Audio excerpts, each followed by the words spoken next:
If it is true what Emerson once said, that the first wealth is health, then why isn't it what most people think of first? Wealth has become synonymous with happiness, and happiness with a definition of wealth as material abundance.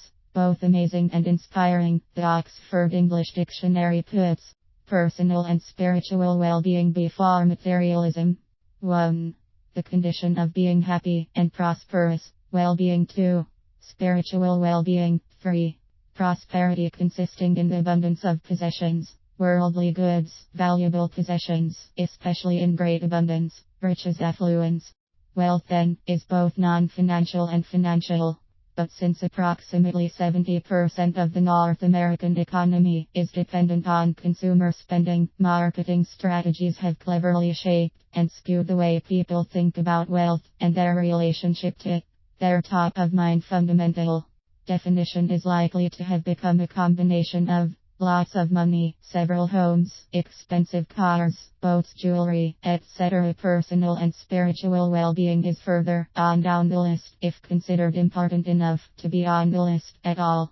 When equated with happiness, the definition of wealth as something that can be purchased becomes the solution to concerns of personal credibility, success in one's love life, respect, public status, etc. Bombarded with messages telling us what we need to make the right impression, get the dream home, car, computer, body, job, clothes, cell phone, education, food, vacations, investments, whatever. Most, at least Americans, buy into this conventional wisdom. One's perception of pressure to maintain a certain image fuels the justification to rack up more debt, if only to give the appearance of material wealth. Ironically, in the fervent pursuit of this type of wealth, the seeds of destruction erupt and undermine the wealth of well-being. Though symbols of success may abound, behind closed doors, many suffer.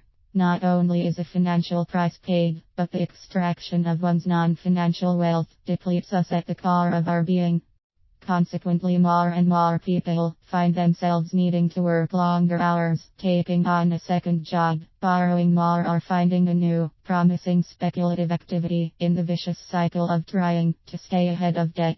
Chronic stress, the inability to cope, anxiety about expenses, marital problems and divorce, substance abuse, bankruptcy, poor eating habits, lack of quality time with family, and deferred health care wreak havoc.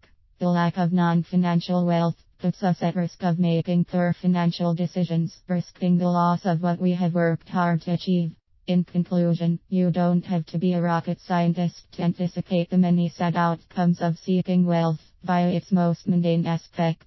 The sensationally captivating carrot before the donkey lure of commerce glorifies the body, distorts the soul's healthy emotions, and pets the value of higher self-spirit. To reclaim and restore wealth at the primary level of personal and spiritual well-being is to establish the foundation upon which sufficient long-term material wealth can be built.